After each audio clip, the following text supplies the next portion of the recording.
Online ക്ലാസ്സുകളിലേക്ക് എല്ലാവർക്കും സ്വാഗതം. നമ്മൾ ലാസ്റ്റ് ക്ലാസ്സിൽ നമ്മൾ പറഞ്ഞു നിർത്തിയിരുന്നത് എല്ലാവർക്കും അറിയായിരിക്കും. എന്താണ് നമ്മൾ പറഞ്ഞു നിർത്തിയിരുന്നത്? പ്രധാനമായും എന്താണ്? ശിലകളെ കുറിച്ചാണ്, റോക്സിനെ കുറിച്ചാണ് നമ്മൾ പ്രധാനമായും പറഞ്ഞു നിർത്തിയിരുന്നത് അല്ലെ.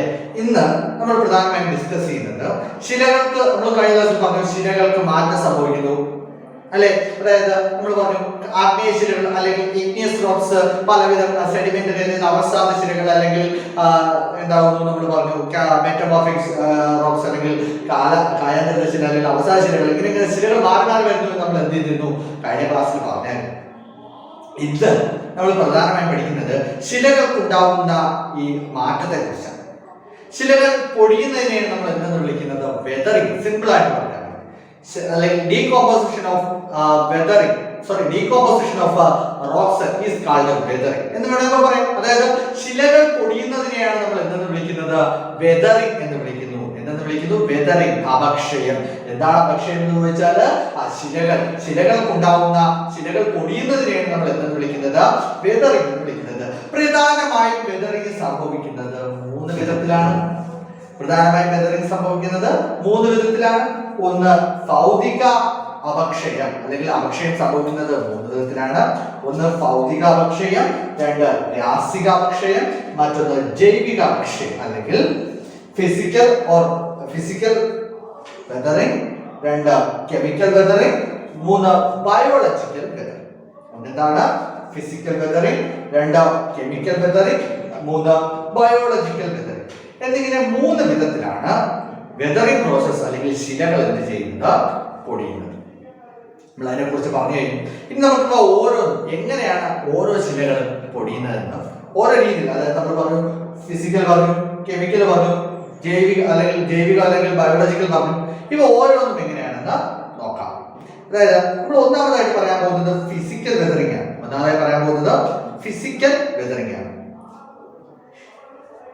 The expansion and the contraction of minerals due to the variation in temperature results in weathering. Okay?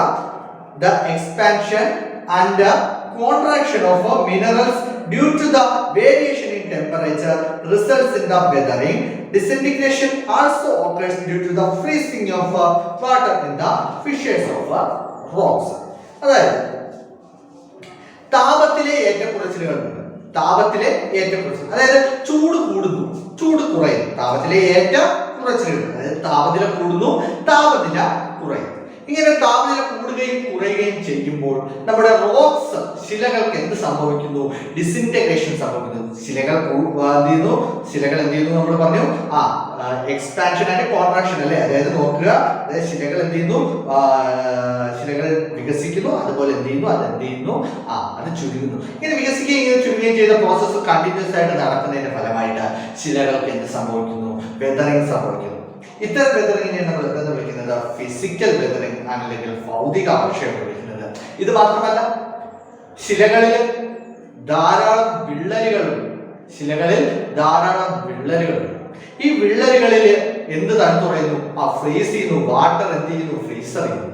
ഈ വിള്ളലുകളിൽ വെള്ളം തങ്ങി നിൽക്കുന്നു. ഇത് തണുത്തുറഞ്ഞ് ശിലകൾ പൊട്ടിപ്പൊടിയുന്നതിന് കാരണമാണ്. ഇത്തരത്തിലുള്ള ഉണ്ടാവുന്ന വെതറിങ്ങിനെ നമ്മൾ വിളിക്കുന്നത് ഫിസിക്കൽ വെതറിംഗ് എന്ന്. അപ്പോൾ ഒന്നുകൂടി പറയാം. The expansion and contraction of minerals due to the temperature variation. അതായത് ടെമ്പറേച്ചർ കൂടുന്നതും കുറയുമ്പോൾ നമ്മൾ പറഞ്ഞിട്ടുണ്ട് എന്താണ്? സോളിഡ് ആയ വസ്തുക്കൾ, അതായത് ഖരാവസ്ഥയുള്ള വസ്തുക്കൾ ചൂടേക്കുമ്പോൾ എക്സ്പാൻഡ് ചെയ്യുകയും കോൺട്രാക്ട് ചെയ്യുകയും അല്ലെ വികസിക്കുകയും സങ്കോചിക്കുകയും ചെയ്യും. ഇങ്ങനെ വികസനവും സങ്കോചനവും ഇങ്ങനെ നിരന്തരം സംഭവിക്കുന്നതിന്റെ ഫലമായിട്ട് ശിലകൾക്ക് എന്ത് സംഭവിക്കുന്നു? വിഘടനം സംഭവിക്കുന്നു, ഡീകോമ്പോസിഷൻ അല്ലെങ്കിൽ ശിലകൾ പൊടിയുന്നു. ഇത്തരത്തിലുള്ള ശിലകൾ പൊടിയുന്നതിനെയാണ് നമ്മൾ എന്തെന്ന് വിളിക്കുന്നത്? ഭൗതിക അപക്ഷയം വിളിക്കുന്നത്. അത് മാത്രമാണ് ഭൗതിക അപക്ഷയത്തിൽ അല്ല. കാരണം ശിലകളിൽ എന്ത് ചെയ്യുന്നു? ശിലകളിൽ ധാരാളം സുഷിരങ്ങളുണ്ട്. സുഷിരങ്ങളിൽ ജലം വന്നിരിക്കുന്നു അല്ലെ, ജലം നിൽക്കാറുണ്ട്. ഇവ തണുത്തുറഞ്ഞ് എന്തിന് കാരണമാകുന്നുണ്ട്? ശിലകൾ പൊട്ടിപ്പൊടിയുന്നതിന് കാരണമാകും.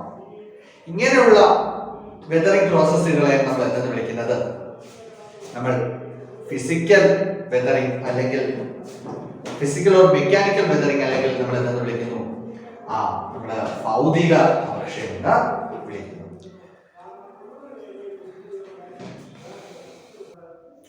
അടുത്തതായിട്ട് കെമിക്കൽ വെതറിംഗ് രാസിക അപക്ഷയമാണ്. അതായത് നമ്മൾ പറഞ്ഞു കെമിക്കൽ പരമായിട്ട് ഉദാഹരണത്തിന് പറഞ്ഞാൽ നോക്കാം, oxygen, carbon dioxide, water react with the minerals and result the chemical decomposition of rocks. അതായത് ഓക്സിജൻ, കാർബൺ ഡൈ ഓക്സൈഡ്, ജലം തുടങ്ങിയ ഘടകങ്ങൾ ശിലകളിലെ ധാതുക്കളുമായിട്ട് എന്ത് ചെയ്യുന്നു? രാസപ്രവർത്തനത്തിൽ ഏർപ്പെടുന്നു. ഓക്സിജൻ, കാർബൺ ഡൈ ഓക്സൈഡ് തുടങ്ങിയവ എന്ത് ചെയ്യുന്നു? നമ്മുടെ ശിലകളിലെ ധാതുക്കളുമായിട്ട് രാസപ്രവർത്തനത്തിൽ ഏർപ്പെടുന്നു.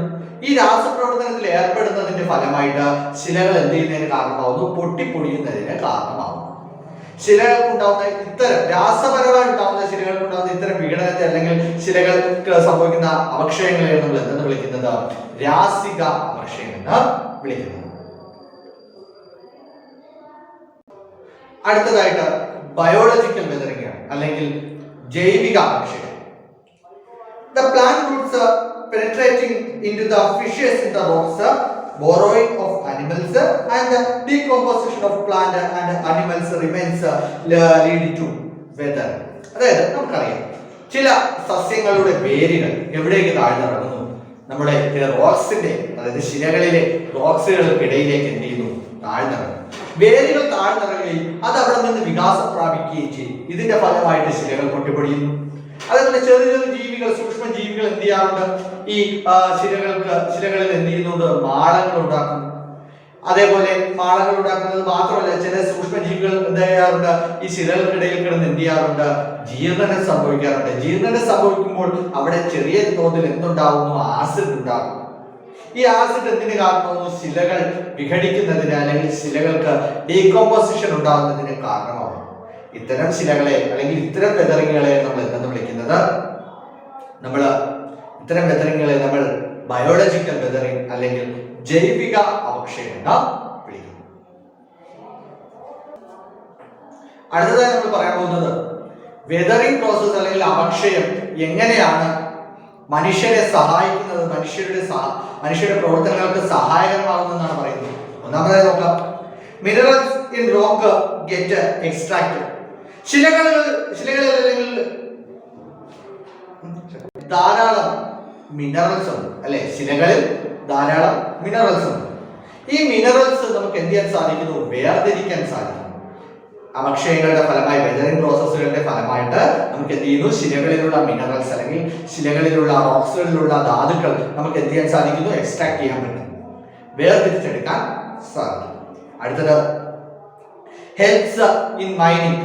ഖനന പ്രവർത്തനങ്ങൾക്ക് നമ്മളറിയാം, കുഴിക്കുന്ന പ്രവർത്തനങ്ങൾ, കുഴിക്കുമ്പോൾ എന്ത് ചെയ്യാറുണ്ട്? നമ്മളെ ഭൂമി കുഴിക്കുമ്പോൾ ശ്രദ്ധിക്കാറുണ്ട്, കല്ലുകൾ വരാറുണ്ട് അല്ലെ? പക്ഷേ വെതറിംഗ് സംഭവിച്ച കല്ലുകളാണെങ്കിൽ നമുക്ക് പെട്ടെന്ന് എന്ത് ചെയ്യാൻ സാധിക്കും? കുഴിച്ചു മാറ്റാൻ സാധിക്കും. അതുകൊണ്ട് എന്തിന് സഹായിക്കുന്നു? ഹെൽപ്സ് ഇൻ മൈനിങ്, ഖനന പ്രവർത്തനങ്ങൾക്ക് സഹായിക്കുന്നു. കോസസ് ഓഫ് സോയിൽ ഫോർമേഷൻ ഏറ്റവും സിമ്പിൾ പോയിന്റ് ആണ്. അതായത് മണ്ണ് രൂപീകരണത്തിന് ഏറ്റവും പ്രധാനപ്പെട്ട ഘടകം ഏതെന്ന് വെച്ചാൽ അത് വേറൊന്നുമല്ല, അപക്ഷയം അല്ലെങ്കിൽ വെതറിംഗ്. ഭൂമിയിൽ അനേകായിരം വർഷങ്ങൾ കൊണ്ടുള്ള പ്രവർത്തന ഫലമായാണ് മണ്ണുണ്ടായിട്ടുള്ളത്. അപ്പൊ ഈ മണ്ണുണ്ടാകുന്നതിന് ഏറ്റവും അത്യാവശ്യമായ ഘടകം അല്ലെങ്കിൽ അത്യാവശ്യമായിട്ടുള്ള പ്രവർത്തനം എന്ന് വെച്ചാൽ അത് വെതറിംഗ് പ്രോസസ് അല്ലെങ്കിൽ അപക്ഷയം തന്നെയാണ്. മനസ്സിലാകുന്നുണ്ടല്ലോ, വെതറിംഗ് പ്രോസസ് അപക്ഷയത്തിന്റെ ഫലമായിട്ടാണ് സോയിൽ ഫോർമേഷൻ, ഭൂമിയിൽ എന്തുണ്ടായിട്ടുള്ളത്? മണ്ണ് രൂപം കൊണ്ടിട്ടുള്ളത്.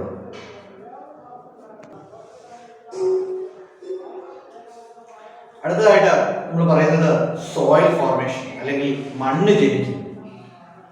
മണ്ണ്, നമ്മൾ ഇന്ന് കാണുന്ന മണ്ണ് അല്ലേ, ഈ മണ്ണ് രൂപം കൊണ്ടിട്ടുള്ളത് കോടാനുകോടി വർഷങ്ങൾ കൊണ്ടാണ്. അതായത് എങ്ങനെയാണ് മണ്ണുണ്ടാകുന്നത് നമ്മൾ നേരത്തെ പറഞ്ഞു കഴിഞ്ഞു. വെതറിംഗ് ഓഫ് റോക്സ് അല്ലെ, ശിലകളുടെ അപക്ഷയ ഫലമായാണ്. അത് മാത്രമാണോ?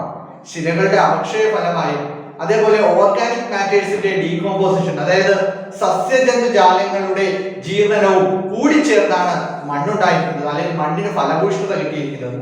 പറഞ്ഞ് മനസ്സിലാകുന്നുണ്ടോ? അപ്പൊ എങ്ങനെയാണ് മണ്ണുണ്ടായിരിക്കുന്നത് എന്ന് വെച്ചാല് വെതറിംഗ് ഓഫ് റോക്സ്, അതായത് റോക്കുകൾ അല്ലെങ്കിൽ ശിലകളുടെ അപക്ഷയവും അതേപോലെ ഡീകമ്പോസിഷൻ ഓഫ് ഓർഗാനിക് മാറ്റേഴ്സ്, അതായത് സസ്യജന്തുജാലങ്ങളുടെ ജീർണനവുമാണ് ജീർണനവും ചേർന്നുള്ള കോടാനുകോടി വർഷങ്ങളുടെ പ്രവർത്തന ഫലമായിട്ടാണ് മണ്ണ് ജനിച്ചത്. ഇനി ശ്രദ്ധിക്കുക, 1 ഇഞ്ച് മണ്ണ്, വളരെ കുറഞ്ഞ ഒരു 1 ഇഞ്ച് മണ്ണ് ഉണ്ടാവണമെങ്കിൽ പോലും വർഷങ്ങളോളം എടുക്കുന്നുണ്ട്. ലക്ഷക്കണക്കിന് വർഷങ്ങൾ എടുത്താണ് വളരെ കുറച്ച് മണ്ണുണ്ടാവുന്നത്. അപ്പോൾ നമ്മൾ ഇന്ന് കാണുന്ന ഇത്രയും വളരെ വലിയ ഈ മണ്ണിന്റെ ഈ സമ്പത്ത് ഉണ്ടായിട്ടുണ്ടെങ്കിൽ അത് എത്ര വർഷം എടുത്തിട്ടാണെന്ന് ഒന്ന് ചിന്തിച്ചു നോക്കുക. ഈ മണ്ണ് രൂപം കൊള്ളുന്നതിന് സഹായിക്കുന്ന ധാരാളം ഘടകങ്ങളുണ്ട്. മണ്ണ് രൂപം കൊള്ളുന്നതിന് സഹായിക്കുന്ന ധാരാളം ഘടകങ്ങൾ, അവയെ കുറിച്ച് നമുക്ക് എന്ത് ചെയ്യാം, ഡിസ്കസ് ചെയ്യാം. അപ്പോൾ മണ്ണിന്റെ രൂപീകരണത്തെ സ്വാധീനിക്കുന്ന ഘടകങ്ങളാണ് നമ്മൾ പറയാൻ പോകുന്നത്. ഒന്നാമതായിട്ട് കാലാവസ്ഥ. മണ്ണ് രൂപപ്പെടുന്നതിൽ വളരെ പ്രാധാന്യമുള്ള അല്ലെങ്കിൽ വളരെ പ്രാധാന്യമറിയുന്ന ഒരു ഘടകമാണ് കാലാവസ്ഥ, അതല്ലെങ്കിൽ ക്ലൈമറ്റ്. അടുത്തത് ഭൂപ്രകൃതി. ഭൂപ്രകൃതി അല്ലെങ്കിൽ ഓരോന്നിനെ കുറിച്ച് നമുക്ക് പിന്നീട് ഡിസ്കസ് ചെയ്യാം. ഭൂപ്രകൃതി അല്ലെങ്കിൽ ടോപ്പോഗ്രഫി. മൂന്നാമതായിട്ട് മാതൃശില. മാതൃശില അല്ലെങ്കിൽ പാരന്റ് റോക്ക്. അതേപോലെ സമയം അല്ലെങ്കിൽ ടൈം. അതേപോലെ സസ്യങ്ങളും ജന്തുക്കൾ അല്ലെങ്കിൽ ഓർഗാനിസം. അപ്പോൾ നമ്മൾ പറഞ്ഞു കഴിഞ്ഞു, നമ്മൾ കാലാവസ്ഥയെ നമ്മൾ മണ്ണ് രൂപീകരണത്തെ സ്വാധീനിക്കുന്ന ഘടകങ്ങളാണ് പറയുന്നത്. മണ്ണ് രൂപീകരണത്തെ സ്വാധീനിക്കുന്ന ഘടകങ്ങൾ ഏതൊക്കെയെന്ന് ചോദിച്ചാൽ അതൊന്ന് കാലാവസ്ഥയാണ്, അല്ലെങ്കിൽ ക്ലൈമറ്റ്, ഭൂപ്രകൃതി അല്ലെങ്കിൽ ടോപ്പോഗ്രഫി, മാതൃശില അല്ലെങ്കിൽ പാരന്റ് റോക്ക്, അതേപോലെ സമയം, വളരെ പ്രാധാന്യമുണ്ട് സമയം, ടൈം, അതേപോലെ സസ്യങ്ങളും ജന്തുക്കളും അല്ലെങ്കിൽ ഓർഗാനിസം. അപ്പോൾ നമ്മൾ ഇന്ന് ഡിസ്കസ് ചെയ്യുന്നത് ഇവ ഓരോന്നിനെ കുറിച്ചുമാണ്. നമുക്ക് സെപ്പറേറ്റ് ആയിട്ട് എന്ത് ചെയ്യാം, നോക്കാം. ഇപ്പോൾ ഒന്നാമത്തെ ഘടകം എന്ന് പറയുന്നത് കാലാവസ്ഥയാണ്. കാലാവസ്ഥ എങ്ങനെയാണ് മണ്ണിന്റെ രൂപീകരണത്തിന് കാരണമാകുന്നത് നോക്കാം. നോക്കുക, soil formation will be slow in cold environment. Soil formation will be slow in cold environment. അതായത് കാലാവസ്ഥ എങ്ങനെയാണ് ശ്രദ്ധിക്കുന്നത്.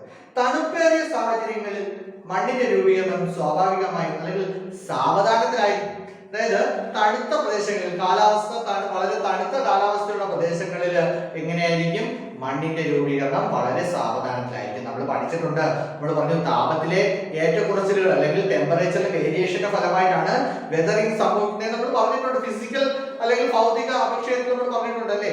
ഇവിടെ പറഞ്ഞ കാര്യം ഇതാണ്, തണുപ്പ് കൂടിയ സ്ഥലങ്ങളിൽ എന്ത് ചെയ്യുന്നു, നമ്മുടെ മണ്ണിന്റെ രൂപീകരണം വളരെ സാവധാനത്തിലാണ്. രണ്ടാമത്തെ ഘടകം ടോപ്പോഗ്രഫി അല്ലെങ്കിൽ കാലാവസ്ഥയാണ്. soil will be thin along a steep slope. അതായത് ഭൂപ്രകൃതിയാണ് പറയുന്നത്. ഭൂപ്രകൃതി എങ്ങനെയാണ് സ്വാധീനിക്കുന്നത്? ചെങ്കുത്തായ ചരിവുകളിൽ മണ്ണിന് കനം കുറവായിരിക്കും.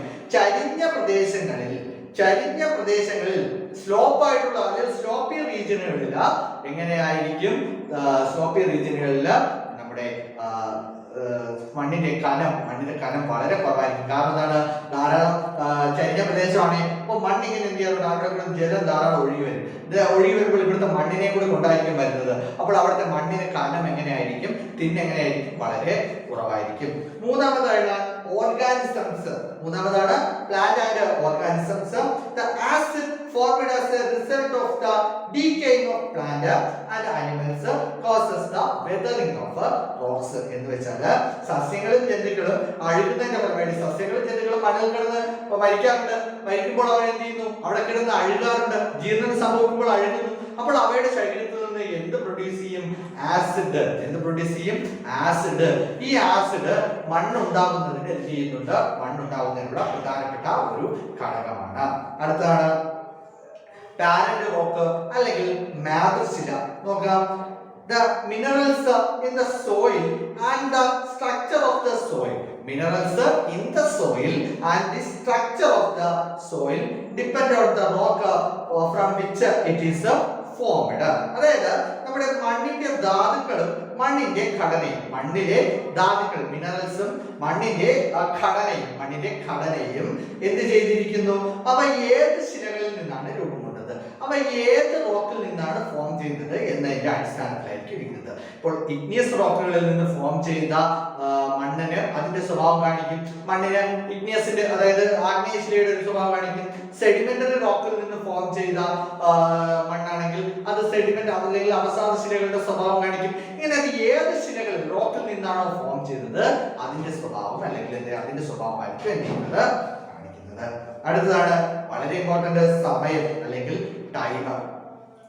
The thickness and structure of a soil depended on the time taken for its formation. അതായത് മണ്ണിന്റെ ഘനവും ഘടനയും അത് രൂപം കൊള്ളാൻ എടുക്കുന്ന സമയത്തെ അടിസ്ഥാനപ്പെടുത്തിയിരിക്കുന്നു. നമ്മൾ മുമ്പ് പറഞ്ഞതാണ്. അപ്പോൾ വർഷങ്ങളോളം എടുത്താണ് എന്ത് ചെയ്യുന്നത്, മണ്ണ് രൂപപ്പെടുന്നത്. അപ്പോൾ വർഷങ്ങൾ എടുക്കും തോറും മണ്ണിന്റെ കനവും എന്ത് ചെയ്യും, കൂടി കൂടി വരും. അതിന്റെ സ്വഭാവവും എന്തിനെ അടിസ്ഥാനപ്പെടുത്തിയായിരിക്കും, സമയത്തിനനുസരിച്ച് മാറിക്കൊണ്ടേയിരിക്കും. അപ്പോൾ നമ്മൾ പറഞ്ഞു കഴിഞ്ഞു, മണ്ണിന്റെ രൂപീകരണത്തിന് സഹായിക്കുന്ന പ്രധാനപ്പെട്ട ഘടകങ്ങൾ കാലാവസ്ഥയാണ്. അപ്പോൾ തണുത്ത കാലാവസ്ഥകളിൽ എന്ത് ചെയ്യുന്നു, അല്ലെങ്കിൽ തണുപ്പേറിയ കാലാവസ്ഥകളിൽ മണ്ണിന്റെ രൂപീകരണം വളരെ സാവധാനത്തിലാണെന്ന് പറഞ്ഞു. ഇനി അടുത്തത് ഭൂപ്രകൃതി അല്ലെങ്കിൽ ടോപ്പോഗ്രഫി എന്ന് പറഞ്ഞു. സ്ലോപ്പി റീജിയൻ താരതമ്യേന ഇങ്ങനെയുള്ള സ്ഥലങ്ങളിൽ ചരിഞ്ഞ പ്രദേശങ്ങളിൽ എന്ത് ചെയ്യുന്നു, കനം എങ്ങനെയാണ്, മണ്ണിന് കനം തിന്ന് വളരെ കുറവാണെന്ന് പറഞ്ഞു. മാതൃശില പാരന്റ് റോക്ക് പറഞ്ഞു. അതായത് ഏത് റോക്കിൽ നിന്നാണോ മണ്ണുണ്ടായത്, അതായത് മണ്ണുണ്ടായത് അത് ഏത് റോക്കിൽ നിന്നാണോ അത് എന്ത് ചെയ്യാൻ സാധിക്കും, അത് ഉണ്ടായ റോക്കിന്റെ എന്താണ് ആ സ്വഭാവ സവിശേഷതകൾ കാണും എന്ന് പറഞ്ഞു. പിന്നെ നമ്മൾ പറഞ്ഞു സമയത്തിനനുസരിച്ച് അല്ലെങ്കിൽ സമയത്തിനനുസരിച്ചാണ് മണ്ണിന്റെ കനവും അതേപോലെ മണ്ണിന്റെ സ്വഭാവവും വ്യത്യാസപ്പെട്ടിരിക്കുന്നു നമ്മൾ എന്തിരുന്നു പറഞ്ഞു. പിന്നെ അടുത്ത സസ്യങ്ങളും ജന്തുക്കളും ഓർഗാനിസംസ്. അപ്പോൾ ഓർഗാനിസംസ് എന്ത് ചെയ്യാറുണ്ട്, ഡീകേ ചെയ്യുന്നു. ഇവിടെ കിടന്ന മണ്ണിൽ കിടന്ന് എന്ത് ചെയ്യുന്നു, ഡീകോമ്പോസ് ചെയ്യുന്നു. അപ്പോൾ അവയിൽ നിന്നും എന്ത് ഡീകേയുടെ ഭാഗമായിട്ട് അല്ലെങ്കിൽ ജീർണിക്കുന്നതിന്റെ ഫലമായിട്ട് എന്ത് ചെയ്യുന്നു, അല്ലെങ്കിൽ അഴുകുന്നതിന്റെ ഫലമായിട്ട് എന്ത് ചെയ്യുന്നു, ആസിഡുകൾ ഫോം ചെയ്യുന്നു. ഈ ആസിഡുകൾ എന്തിന് കാരണമാകുന്നു, മണ്ണ് ഫോം ചെയ്യുന്ന അല്ലെങ്കിൽ സോയിൽ ഫോർമേഷന് കാരണമാകുന്നു. ഇനി നമ്മൾ പറയാൻ പോകുന്നത് കേരളത്തിലെയും ഇന്ത്യയിലെയും പ്രധാനപ്പെട്ട മണ്ണിനങ്ങളെ കുറിച്ചാണ്, സോയിൽസിനെ കുറിച്ചാണ്. നോക്കാം. ഇന്ത്യയിൽ കാണപ്പെടുന്ന പ്രധാനപ്പെട്ട സോയിൽ, ഏറ്റവും കൂടുതൽ കാണപ്പെടുന്ന സോയിൽ, കൃഷിക്ക് വളരെ അനുയോജ്യമായ സോയിൽ ഏത് സോയിലാണ്, അലൂവിയൽ സോയിൽ അല്ലെങ്കിൽ എക്കൽ മണ്ണാണ്. ഇന്ത്യയിലെ ഏറ്റവും കൂടുതൽ നമ്മൾ പറയുന്ന നദികളുടെ ഡെപ്പോസിറ്റ്, നദികളുടെ നിക്ഷേപണ ഫലമായിട്ടാണ് എന്ത് രൂപം കൊള്ളുന്നത്, എക്കൽ മണ്ണ് രൂപം കൊള്ളുന്നത്. വളരെ ഫലഭൂഷ്ടമായ മണ്ണാണ് അലൂവിയൽ സോയിൽ അല്ലെങ്കിൽ എക്കൽ മണ്ണ്. ഇന്ത്യയിൽ ധാരാളം മൗണ്ടൻ റീജിയൻസ് ഉണ്ട്, പർവ്വത പ്രദേശങ്ങളുണ്ട് അല്ലെ, ഹിമാലയ പ്രദേശങ്ങൾ. അപ്പോൾ ഈ ഭാഗത്ത് കാണപ്പെടുന്ന മണ്ണാണ് പർവ്വത മണ്ണ് അല്ലെങ്കിൽ മൗണ്ടൻ സോയിൽ. ഇനി നമ്മുടെ ഡെസേർട്ട് സോയിൽ ഉണ്ട് അല്ലെ, നമ്മുടെ ഇന്ത്യക്ക് ഒരു മരുഭൂമി ഉണ്ട്, ഥാർ മരുഭൂമി. ഈ ഭാഗത്ത് കാണപ്പെടുന്ന സോയിലാണ് ഡെസേർട്ട് സോയിൽ. ഇതിനെ മരുഭൂമി മണ്ണെന്ന് വിളിക്കുന്നു. അടുത്തത് റെഡ് സോയിൽ. നമ്മൾ പറഞ്ഞു നമ്മുടെ ഇന്ത്യയുടെ ഏറ്റവും പ്രധാനപ്പെട്ട ഒരു ടോപ്പോഗ്രഫിക്കൽ ഡിവിഷൻ ആണ് പെനിൻസുലാർ പ്ലേറ്റോ അല്ലെങ്കിൽ ഉപദ്വീപ്യൻ പീഠഭൂമി. ഈ ഭാഗത്ത് കാണപ്പെടുന്ന വളരെ കൂടുതലായിട്ട് കാണപ്പെടുന്ന സോയിലാണ് റെഡ് സോയിൽ അല്ലെങ്കിൽ ചെമ്മണ്ണ്. ഇതിന്റെ പ്രത്യേകത ഇതില് അയണിന്റെ കണ്ടന്റ്, അതായത് ഇരുമ്പിന്റെ അംശം വളരെ കൂടുതലായതുകൊണ്ടാണ് ഇത് ചുമന്ന കളറിൽ കാണപ്പെടുന്നത്. ഇനി അടുത്തതായിട്ടാണ് ലാറ്ററൈറ്റ് സോയിൽ അല്ലെങ്കിൽ ചെങ്കൽ മണ്ണ് എന്നും വിളിക്കുന്നു. ഇതും ഇന്ത്യയിലെ പ്രധാനപ്പെട്ട ഒരു സോയിലാണ്. ഇനി ശ്രദ്ധിക്കാനുള്ള കാര്യം, വേറെ സോയിൽ കൂടി ഉണ്ട്, ബ്ലാക്ക് സോയിൽ. ബ്ലാക്ക് സോയിൽ എഴുതിയിട്ടില്ല, നമ്മൾ എഴുതിക്കൊള്ളുക. ബ്ലാക്ക് സോയിൽ അല്ലെങ്കിൽ കറുത്ത മണ്ണ്. കറുത്ത മണ്ണിന്റെ പ്രത്യേകത എന്ന് വെച്ചാൽ ഡെക്കാൻ പീഠഭൂമി ഭാഗത്ത് ഏറ്റവും കൂടുതൽ കാണപ്പെടുന്ന സോയിലാണ് കറുത്ത മണ്ണ്. ഏറ്റവും അനുയോജ്യമായ കൃഷി പരുത്തി കൃഷി അല്ലെങ്കിൽ കോട്ടൺ കൾട്ടിവേഷൻ ആയതുകൊണ്ട് തന്നെ ഇതിനെ ബ്ലാക്ക് കോട്ടൺ സോയിൽ അല്ലെങ്കിൽ കറുത്ത പരുത്തി മണ്ണെന്ന് വിളിക്കാറുണ്ട്. ഇതിന് മറ്റൊരു പേര് കൂടി അറിയപ്പെടാറുണ്ട്, റിഗർ മണ്ണ്. റിഗർ മണ്ണ് എന്ന് വിളിക്കുന്നത് ബ്ലാക്ക് സോയിലിനെയാണ്. ഇനി കേരളത്തിലെ ഏതൊക്കെ നോക്കാം, കേരളത്തിലെ ഏതൊക്കെ മണ്ണുകൾ കാണപ്പെടുന്നു നോക്കാം. ഒന്ന്, കേരളത്തിലെ ഏറ്റവും കൂടുതലായി കാണപ്പെടുന്ന സോയിൽ ലാറ്ററൈറ്റ് സോയിലാണ്. റബ്ബർ കൃഷിക്ക് ഏറ്റവും അനുയോജ്യമായ സോയിൽ ഏതാണ്, ലാറ്ററൈറ്റ് ആണ്. അതേപോലെ കേരളത്തിൽ വളരെ കുറഞ്ഞ തോതിലാണെങ്കിലും റെഡ് സോയിൽ കാണപ്പെടുന്നുണ്ട്, അലൂവിയൽ സോയിൽ കാണപ്പെടുന്നുണ്ട്. ഏറ്റവും കുറഞ്ഞ അളവിൽ കാണപ്പെടുന്നത് ബ്ലാക്ക് സോയിലാണ്, വളരെ കുറച്ച് മാത്രമേ ഉള്ളൂ. ഇവിടെ പാലക്കാട് ചിറ്റൂർ ഗ്രാമത്തിലാണ് ബ്ലാക്ക് സോയിലിന്റെ നിക്ഷേപം കേരളത്തിൽ കൂടുതലായിട്ട് കാണപ്പെടുന്നത്. അപ്പോൾ കേരളത്തിലെയും ഇന്ത്യയിലെയും പ്രധാനപ്പെട്ട സോയിൽസ് നമ്മൾ എഴുതിയിട്ടുണ്ട്. എന്ത് ചെയ്യുക, ഏതൊക്കെയാണ് ഇന്ത്യയിലെ alluvial soil, mountain soil, desert soil, red soil, laterite, black cotton soil അല്ലെങ്കിൽ ബ്ലാക്ക് സോയില്. അതേപോലെ കേരളത്തിലാണെങ്കിൽ laterite, red soil, alluvial soil, അതേപോലെ ബ്ലാക്ക് സോയിൽ. ഇങ്ങനെ ധാരാളം സോയിൽ ടൈപ്പുകൾ കാണപ്പെടുന്നുണ്ട്.